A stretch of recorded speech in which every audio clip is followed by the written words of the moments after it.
Ready? Ready. Hey everyone, welcome back to the latest episode of Snitchin'. It's your host, Kristen. And Brittany, get ready for the best part of your day.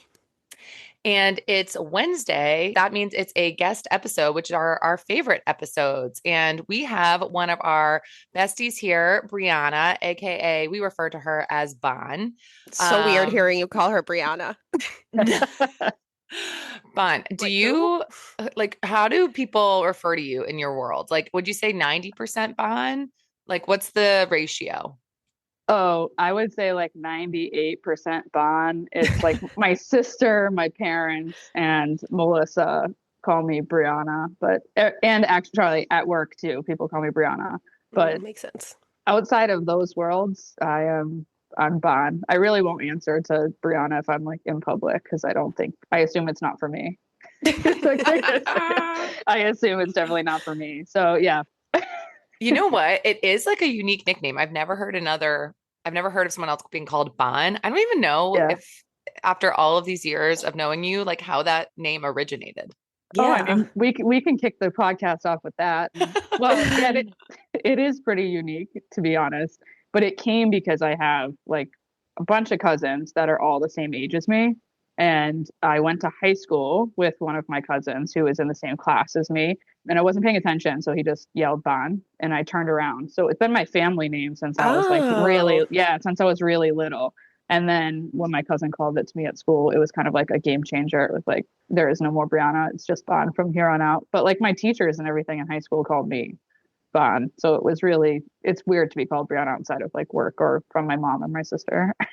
You know so what? I funny. bet a lot of our friends listening in for this episode are just going to love that little tidbit. I literally never knew that that was when Same. Yeah. it started.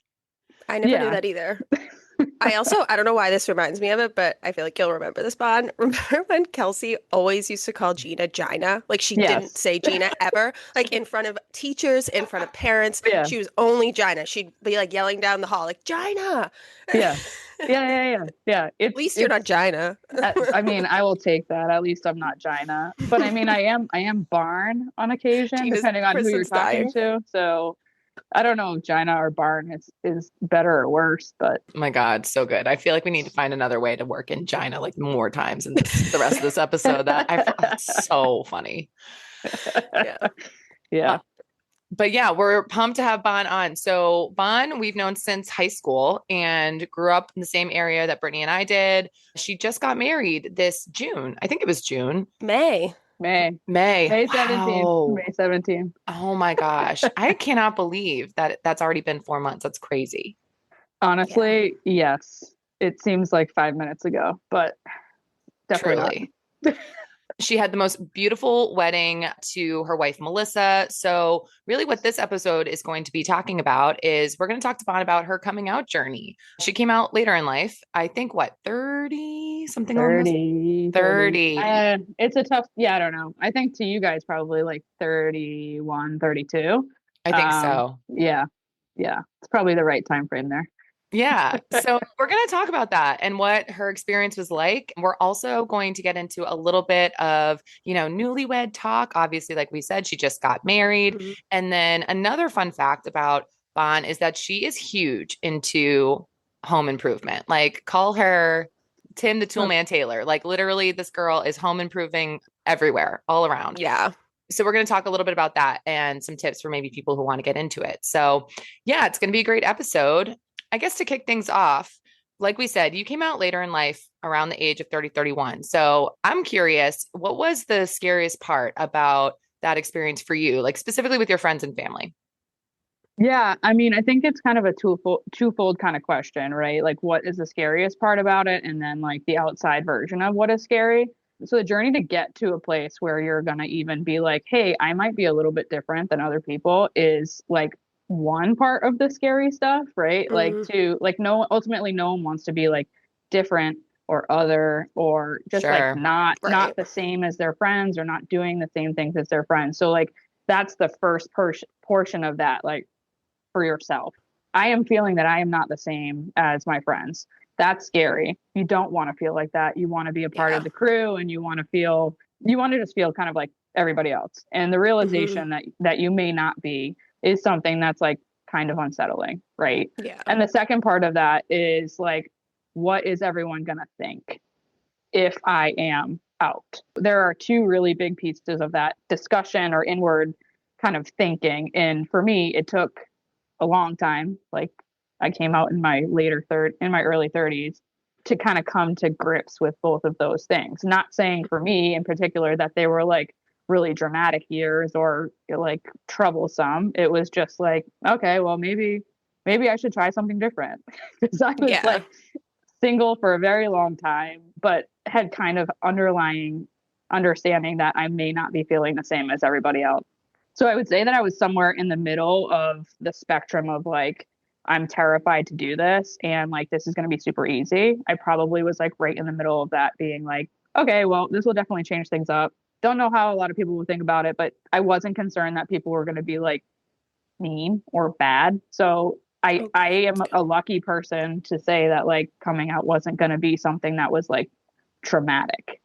And that I think is a big piece. And I will just like flag the idea that like this isn't the experience of everybody that comes out, and some people are not some people are not as lucky to be in a space or like even in a state that is like willing to work with people that are gay or like looking out for you in general. So like at the forefront, I was born in the right place. I have a really good family. My friends are really supportive. So none of those things were really like big drivers. It was really just me, whether or not I was ready to be like, let's give this a try, you know? Yeah. I've never thought of that. I like how you said it's like you want to fit in, right? Like I feel like that too. Like if I ever feel like I'm different than like other girls or other friends, like obviously it's not in the same way, but I'm like, you want to be like everyone else. You're like, what's wrong with me? Why am I different? And so I feel like that's a great point you don't think about. Yeah. And I mean, a lot of these thoughts, right? Like I came out in my 30s, but it's not to say that you have never had these thoughts before. I think the first time I ever really noticed this was probably in like late middle school, early high school, when people were like, oh, I'm dating this person, or I want to date this person, or this boy is really cute. And my thought process all the time was like, yikes, I don't know if that's for me. Like I am like, why are these girls so obsessed with like trying to hold these boys' hands and things like that? I truly like just didn't get it. I don't know. I think that was probably the first time I was like, interesting. And then moved along and never really thought about it again. Until, it's like your friends are getting married, everyone's coupled up. It's okay. I've been single for a pretty long time. Let's investigate this. People forget, right? I think nowadays sexuality is something that's just talked about more in general in all capacities. Sex is like more visible even in media and things along those lines. But when we were growing up, we graduated with a class of about 200 kids. And I think at the time, there weren't many people who were out when we were middle school, high school. I really can't think of any, or maybe it would be on one hand, we could count the number of people that were out. The only social world is this group of people that we grew up with. And if no one else is coming out, then like it would be more difficult to do that yourself. And I think back then there was still language too that made it feel like that wasn't acceptable. People would say all the time, like, that's so gay. They use the F word. Like that was common language. And that's not really the case nowadays. No, definitely not. But like when we were in high school, those were things that people said and kind of preached, right? So and our group of friends is a really great group of friends. There's like 20 people in it. It's pretty large. And I mean, I'm the only non-straight person in that group of people. Like even to date, I'm the only non-straight person in that group. And including like in my family, I have a lot of cousins. My mom has 9 siblings. Like I am also the only non-straight person in that group as well. And that's probably a group of like 50 or 60 people, right? With your like married aunts and uncles, all my cousins, the extended family too. Like I'm the only non-straight person in both of those groups of people. So it was definitely something to kind of come to grips with, right? That not only do you feel a little bit different, but you are the only one in either group, right? Your family, your friends, you got no one really to like bounce ideas off of, or like say, hey, how did this go? Or I've been feeling like this. Like there really wasn't anything like that for me. Statistically, that's kind of crazy. Yeah, I am an outlier. Like normally I am an outlier, so I'm okay with that. I'm okay with being a little bit on the fringe. So yeah, it was just a lot to get to a place where you were comfortable to say that, hey, I am a little bit different. The other portion of that is like I went to college for only like a semester and then moved home. So I really didn't get exposure to other groups of people Mm, in like a college sense. I think if I maybe lived at school, this transaction would have happened earlier. Like I yeah. think it was always going to happen, like regardless Yeah. of what was going on. It was always this was always going to be where I ended, Mm. but it might have just been 5 or 10 years earlier. Like, tell me if this analogy is totally off, but it's almost too like, is there a layer of, when you put something off and it just kind of builds, it becomes a bigger thing. I mean, that happens to Yeah. me Yeah. literally all the time on the day. Britt, I remember we were talking about that with someone in your family. Like when they came out later, it was just like, it's like the longer that you kind of Yeah, the go, more shocking it becomes. yeah, with Yeah. one identity, it's almost harder just given the time. So is that a part of it? Yeah. I think probably for some people that's like a really big thing, like the buildup of having this one conversation that's going to like define the rest of your life is Yeah. probably like really difficult. I don't know that I ever really got to that point. I knew this in the back of my head. I had like been acting on it, but like had not said anything out loud.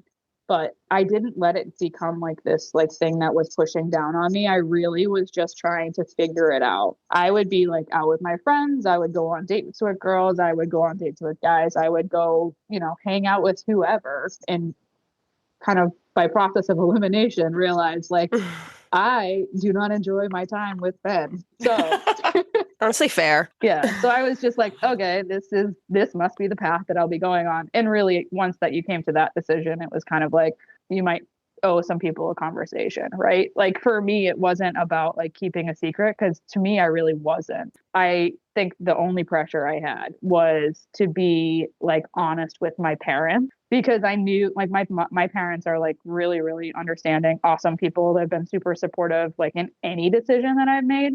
And I never thought for a second that there would be like a bad conversation with them. It was just like, okay, I have to admit this thing about myself that I don't necessarily like even know about yet. And I Hmm. need to like tell you about it because you're my parents and I want you to be involved in the decisions of my life.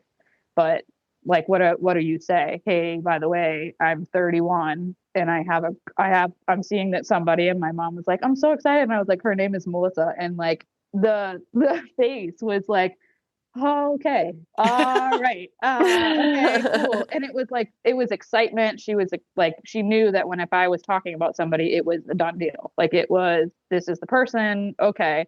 And my dad was like literally he's a man of few words and he was like, are you happy? And I said yes. And he Oh, was like, okay, I Oh, am too. And that was the end of the conversation. And it really has been the only conversation that we've had about that transition. It was I have a girlfriend, her name's Melissa, and are you happy? And that was it. And I knew that was going to be the way it is just because that's the kind of people that they are. But like sitting down with my mom and having that conversation is something that like I probably don't want to do again. It wasn't very comfortable, not because she wasn't going to be supportive, but it's just like really vulnerable. And I'm not a person in general who likes to be very vulnerable, right? So yeah. it brings up some feelings on both sides, right? I had to say, hey, listen, this is who I am. And then there's like a whole other side of that it's now like the scariest part for my parents, right? They come from a generation that's older than us Hmm. that don't necessarily understand the way that our generation likes to live life and things like that or whatever. So my mom's concern at the very beginning was whether or not people are going to be mean to me in public. And it's a real concern for some people. But Yeah. after like kind of one conversation I had with her, I was like, listen, first of all, look at who I am. I am not going to take shit from anyone. And then second, I was like, ultimately, that's like poor behavior is a reflection on like your own insecurity. It has nothing to do with me. So if you're Right. going to act crazy in public and call me names and do whatever, that go right ahead and do that. I will not let it like ruin my life or my day or things like that. And yeah, it's been very minimal that I've experienced things like that. But in general, that's like scary for me and for my parents, right, to have that conversation. And that outside world is I think the scarier portion of that. Like my inner circle, I knew nothing was going to happen. Yeah, that's fair. I love that, Mr. Brian. That is such a cute dad moment. Just like, are you I happy? I love know. that. And Love that. Britt, it brings up what you said. I can't remember. Oh, the book club episode about how it's so natural for a parent, your mom, even as you are a full grown adult woman who can handle her stuff and stand on her business and like take care of herself, but to be like, are other people going to be mean to you? We were saying how Yeah. like parents, your worry for your kid, it's just everlasting. You know, it's just funny that that was kind of her like response. Yeah, It's I thought it was really like kind of cute too. Like to be honest, I was like, yeah, oh, Yeah. I'm like a fully grown person. I have a right. full-time job, and you're still concerned that people are going to be mean to me, even though like I have no problem running my mouth at people, right? So Yeah. yeah, it was very, you know, It's endearing. comforting to me. It was really good to see that like there was that kind of reaction, to be honest. I also feel like it's a good point too. Like it's hard to have a conversation about your parents, like about sexual Yeah, orientation or like anything in general, even if it's like I yeah, never sat down with my parents and was like, this is my boyfriend and I like boys and yeah. it's like so Yeah. it's like I mean, yeah, Yeah, props and to I you. that was that statement in general, Brittany, was something that I brought up in conversation. I was like, I have a younger sister who's like married, has two children, and like obviously is straight. And I was like, you guys never had to sit down and talk to Michelle about Right. like who she wanted to be with or anything like that. It's like this being gay is like an added layer of conversation and stress where like I think the younger generation of kids are just like, this is who I am, no discussion, which I think probably is better. It's a little like easier in the long run. But yeah, it's something to like definitely acknowledge that like this the coming out discussion, also want to note the coming out discussion is not just a one-time discussion. It is every day.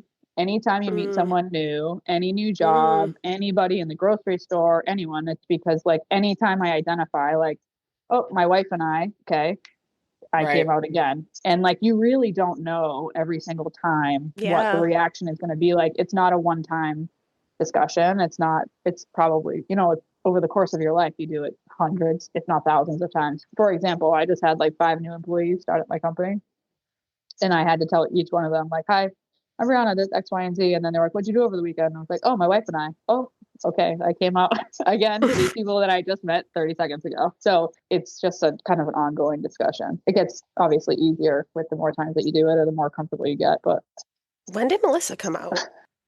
so she's been out since for like early 20s, I believe. Okay. Like basically like right after she went to college, maybe the end of college. And she's had several long-term relationships. She, yeah, has been out. Her family took a little bit of time to get used to that, but ultimately, like, they're there. We are welcomed into their family. I'm welcomed into their family, and it just kind of is what it is at this point. But yeah, Good. she definitely had more of like a gay awakening than I did. I Oh, guess really? maybe you should have her on. I don't want to spill her secrets, but you should have her on someday and Yeah, talk about don't spill her. it. But yeah, she was out for 10 to 15 years before me. So Yeah. So that um, probably helped. it did. That's one of the questions that you guys had lined up. But yeah, I said if anything, like it didn't hinder anything. To be honest, it made it an easier transition. She was just so comfortable doing whatever. It wasn't something she thought about. She was like, "Yeah, we're together, and this is what we do when we're together." Yeah. So Was it made it easier for me to like just be, right. It wasn't like Hmm. I'm second guessing anything. It was just, yeah, here we are. So it sounds like it was overall like positive. Was there any challenges that were presented given that she had had so much more experience like being out? Not necessarily. I mean, I will say that the like one of the only things that I've never not been sure about is Melissa. So like I never stuttered and I Hmm. never like paused for a second when I met her. I was kind of like, whoa, this is a done deal. And I was like ready to go full throttle, you know, pretty much after the second date. So Hmm. in normal life, I would have been like, I don't want people to know about this. I don't need to tell anybody. But here's another kicker. My sister was getting married like 2 months after I met Melissa. And my sister was basically like, I know you're seeing someone, you're being sketchy. Do you want to bring them to the wedding? And I was like, well, of course I do. But she goes, okay, well, they have to meet mom and dad and me. And I was like, 2 months? Like, that's really early to be meeting someone's parents. Sure. Like, it's very, very early. So we had one dinner with my parents, and then my sister got married like 3 weeks later, and she met 200 of my family members like at the Just wedding. ripped the Band-Aid right off. Just ripped the Band-Aid right off. So there was really no like stutter for me. I just was like, I'm all in. I'm all in. Like also was the maid of honor for that wedding. So Melissa was like by herself all day. What a champ. I was like in the thing. Wow. I like dropped her with my cousin and and two of my friends and was like, good luck. Peace be with you. I'll see you after. Oh, she was definitely fine. Peace We be love with Melissa. Yeah. Bahn is like our only friend that is not a Swiftie, like a certified says I'm not a Swiftie. Fine. Yeah. We all respect other people's opinions. Yeah. But of course she can't get away from the Swifties because then she married one. Yeah, I truly can't. I thought I was like, oh, I can't listen to that. And here I am like with a Bravo queen and like Swiftie lady. I'm like, okay, Yeah, I like guess 4 more days to the new album. But we could talk Bravo all day. Yeah. Yeah. I mean, I'm a outsider Bravo. I listen to it while I'm like chopping vegetables in the kitchen, cooking dinner. So I like kind of know the tea and kind of know the storylines, but I don't actively like sit down and watch the ladies. But Melissa is a real housewife lady. So she's about Understandable. it. Yes. What is your favorite thing about Melissa? Oh man, you sent this question and I like tried to like write some notes down to these questions and I got to this and I could not figure out like what is my favorite thing. I think ultimately like she is just like salt of the earth, nicest person on the planet. Like So genuine. she is just a genuine person. What she's telling you or what she's doing is exactly what she wants to be doing or telling you like there is no faking it. She's super empathetic. She's a pediatric nurse, so like I don't think you can get much nicer than that, to be honest. Seriously. Honestly, like too nice to be with me. And I say that like really to myself every day, like holy shit, you're an asshole when you married this like really really nice lady. So like what did you do? Like what did you do? You're not that funny to catch somebody so nice. So yeah, it's just I think just overall like she's just the best person that I have really ever met in like any arena of my life. Yeah. If she wasn't gay, I probably would have been like, can you be my best friend? I love that. I lucked out and she was actually gay. So here we are. Sometimes like I'm jealous. Like I feel like 2-girl relationships would be ideal in a lot of ways. Like you wouldn't have to fight over what to watch. You know, you could just I mean, yes and no. Yeah. Everyone says that. Everyone's like, it's so nice. It's so ladies. And I'm like, yeah. Have you ever had like a fight with one of your girlfriends? Like there is so much emotion. The fighting. There's so much emotion. I feel like when you're in like a hetero relationship, like your fight is like, well, I'm not talking to you. And it's like end of story, right? Like it's just like, you messed up. I'm not talking to you. And a guy is just gonna be like, all right, cool. I'll talk to you later. Boys are just dumb. Right. The girls, it's like, can we schedule 15 minutes to have this discussion? Yeah, that's scary. That's scary. And I'm like, I'd rather paint the trim in the house than have that conversation. So in some ways it's like really great. We're like similar in size. So I have like 2 wardrobes. Not that I would be wearing that's sick. Yeah, not that I would be wearing like the floral dresses that are in her thing, but like there are like shirts that I can steal and pants that I can steal. So that's one benefit. But also like I don't know, our house is really clean because we both like to clean it and like, you know, we're like your house is so cute. You both decorate it. I don't know. I just picture it being like besties hanging out all the time. to some state, yeah, it is like besties hanging out because like ultimately like she is my best friend, but also like you got to keep it in the hey, we're in a relationship phase. I think it can go a fine line of we're best friends at some points, and then like we gotta step it up a little bit. But in general, like, yeah, we don't watch football on Sundays. That's one positive. That's one positive. So we talked a little bit about this when we were hanging out at the brewery a couple weekends ago, but now that you are married, is there anything that you feel differently about? Like you get answers across the spectrum. Some people say, I don't really feel differently at all. And then you have people saying, yeah, like it's definitely different now that we're married. So where do you fall on that scale? I fall on the side. Nothing has really changed except for everything has changed. Nothing has changed in like our day-to-day life. We own a house. We, have been living together for almost 3 years before we got married. So none of that day-to-day stuff has changed. I know, isn't that fast? It's I really cannot fast. believe it's been that long. Yeah, That's that did go quick. Yeah, it's very quick. So like day-to-day stuff, it's all the same. For me, I'm not sure if she feels the same way, but for me, the only change I have is that I feel a little bit more responsibility for the actual relationship. It's not just like my girlfriends, and not that you would just like break up with them and leave them in the dust, but at this point you've made a commitment, and it's kind of a responsibility for me to make sure that I'm doing what I need to do to keep this relationship in a space that it needs to be in for us to be successful. So really like financially, and like it's not just me that I'm supporting at this point. Like we have a house, we have a life together. So I want to work really hard to make sure that we can provide for each other the way that we want to live.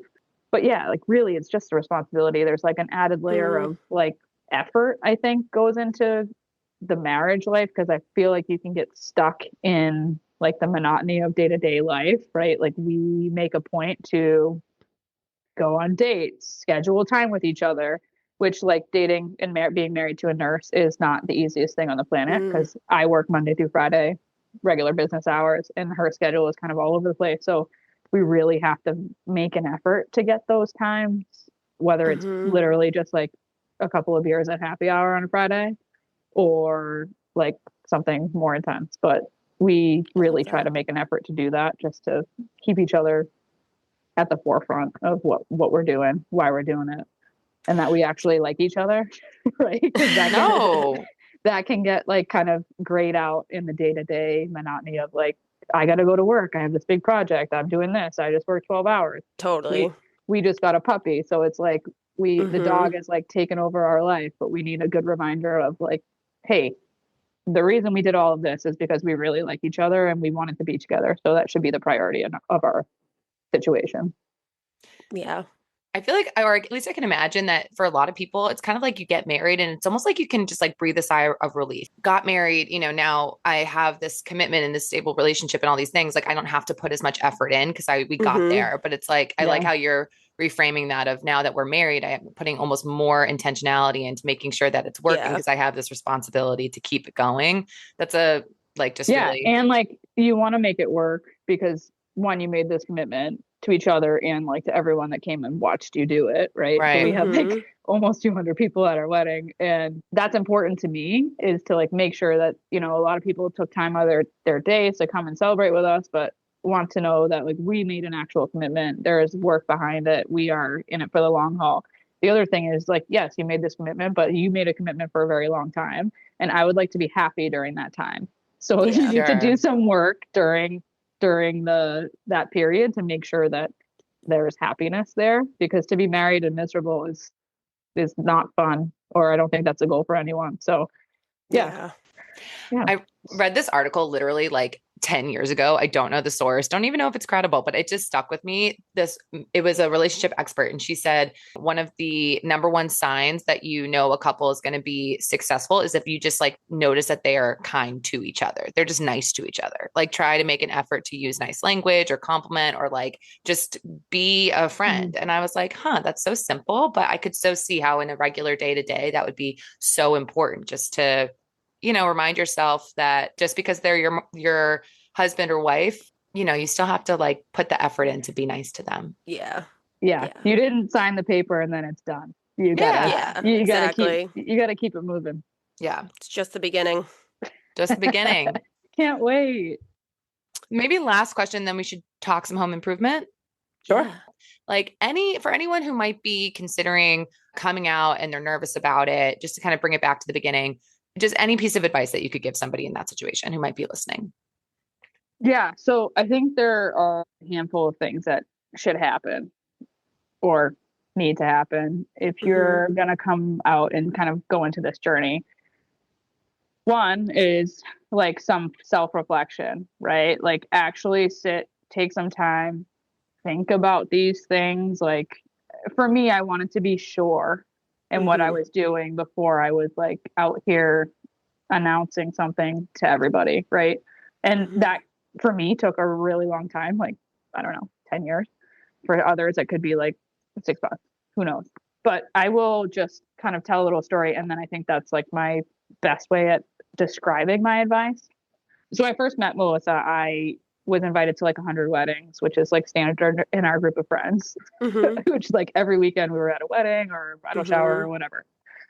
And until I had met Melissa, really, I was wearing like jumpsuits and dresses to these weddings, which I had no problem doing. I can wear a dress really well and I can wear a jumpsuit very well. But I had always wanted to wear like a really nice tailored suit, always, like for years. And Melissa was just like, just wear the suit. And so I did. The first time I ever wore a suit, I literally, like Melissa will tell you the story. Like I put the suit on and you could literally see the change in my face. Like there was like so much more confidence. I was so comfortable. Yeah, it was just overall like a change. So now like I do not wear dresses really anymore. I wear really nice tailored suits, and courtesy of my brother-in-law, when I was getting married, there was a discussion about what I was going to wear. And I was like, I don't understand why this is a discussion. Like, I am wearing a suit. I'll tell you what I'm wearing. A suit. Yeah. And he was like, yeah, I don't know why there'd be any discussion because you wear a suit better than most men. And I was like, I will take that from a guy that doesn't give a lot of compliments. So my advice for me in general, and the just wear the suit has been kind of metaphor for how I operate through life, right? So I love that. Just wear the damn suit. If you feel comfortable doing something, just do it. Don't worry about everybody else. Don't worry about what the outside world will feel like. If you feel like wearing a suit, wear a suit. The minute that you start doing things that feel good and comfortable to you, the easier the rest of it gets. That being said, we also have to recognize that there are like some spaces that are not necessarily safe to do those things. So maybe come out at the pace that you can and are comfortable doing in a place that is safe for you. For me, that was like full throttle, go for it. For others, it might be like you're just out with your friends. That's fine. Yeah. But my advice would be just be you. Don't try to cater to other people. I love that because I feel like, Bahn, you have such a like style, like I love your clothes and stuff like that. And I feel like that's a very you answer. I mean, you looked great in that suit. I loved that suit. But I do feel like it's such a good point because it's like one of those things you can't like control. Like, I don't know. It's like so innate to you, like how you feel in a piece of clothing. Like I specifically remember I had to do this thing for work and I had to wear a tutu and I was so uncomfortable. I will never forget it. But it's just like you can't even help yourself. You know what I mean? You're just like, this isn't me. Like I'm just like trying to get out of it. And like, I feel like that's a great barometer. Yeah. You can see for me, like even in pictures of like when I'm wearing, like attending weddings or a bridesmaid in a dress, like even when I look back on it now, I'm like, whoa, that looks so strange to me. Yeah. But like I, in the moment, didn't feel super uncomfortable. But now I'm like, whoa, okay. Yeah, that's not me. That's not the style that I would go for. Granted, like if I'm a bridesmaid and you want me to wear a dress, like I will totally wear a dress. So I hope I've hung up that I'm retired, I think, from being a bridesmaid. But if I feel like you have always been like a do you type of person though. You feel like even before you came out or anything, you were always like, you know, you do you, I'll do me, and like respect. Yeah. But ultimately, just do what you want to do. And wear the damn suit. Wear the damn suit. Wear the damn suit. So to wrap up, we are going to talk about home improvement. Like we said, Bahn is huge into home improvement. We have seen firsthand her handiwork and it's impressive. So for people who might be nervous to do a first project, AKA me, what would you recommend? Is there an easy first project that you would recommend for someone who might want to start dabbling? Yeah, there's tons of stuff that you can do. I would say for a beginner, painting goes a long way. Like when you move into a place, normally it has like some kind of white or beige paint.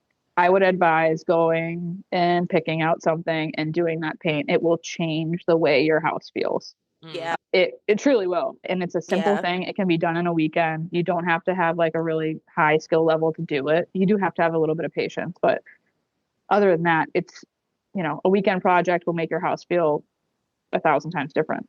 Yeah. Even just one wall sometimes, you know, a statement wall. Or like a piece of furniture.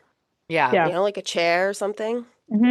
I also would say furniture, like Brittany just said. I like really like to refinish furniture. So that's kind of a good place to learn how to do some stuff. You can learn, different ways to like strip paint and varnish and things off of furniture. It's also a good place to kind of like test color. If you're someone who has a hard time or like picking out a wall color is going to be That's me. really difficult, maybe get side table or a coffee table and paint that a cool color. I think color is really important in your space. I'm not an interior designer. I have like very specific things that I like, and not all of it goes together. But the point of it is like the confidence in what you want in your space, right? Melissa and I have tons of color in our house, a lot of texture, like random tchotchkes that are funny to us and things like that. And really, that's what I would say. Like whatever you want to do to your space, do it. I would say some like cool curtains. Those are easy. Like curtains, everyone thinks it's super easy, but it's actually really difficult to hang them. That's another thing. Recently, kind of like textured accent walls are really cool that people are looking into. And that idea. It's a cool one-day project. They sell like all kinds of paneling that you can put on your wall now, which are like generally pre-cut. So if you're not super handy, it would be probably just cutting a couple of pieces of wood to get it up there. It really makes a big difference. I just put one in our living room against our TV. It's cool. So we did that. I did that while Melissa was at work one day. So I mean, it's not always the problem is that it's not always the project that she wants me to complete. It's the project that I want to complete. So like she had been asking me for 2 years to do a backsplash in our kitchen. I just recently finished it. So well, you're doing the work. Yeah, saved a bunch of money. Set the timeline. What was your favorite thing that you've done in your house so far? Oh, hands down, our kitchen. So when we moved in, I bought a house that was built in like the early 1950s. So like the cabinets are like a yellow oak color. It's like not amazing. I painted all of the cabinets. They're like this really cool green color. But in order to do that, you have to sand everything down, strip it. It's kind of a labor of love for the cabinets, but now we love it. Cool green color. And then I replaced all the countertops with butcher block. Of that. Oh, yeah. Which is like a nice cost savings thing too. Like you can get a piece of butcher block for like $200 as opposed to like getting granite or whatever. That? Yeah, you can cut everything on it. That's awesome. I don't, but you could. If you cut on it, you really have to like sand it down and like treat it a lot more. But yeah, I guess I see. Yeah, but you could. But yeah, that was a nice labor of love for us. It was one of the first projects Melissa and I did together. I really wouldn't change too much about it. So yeah, it looks beautiful. You did a great job.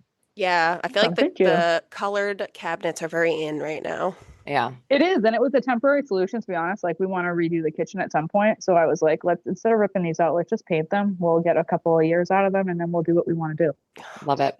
I need a Bahn. Come to my house.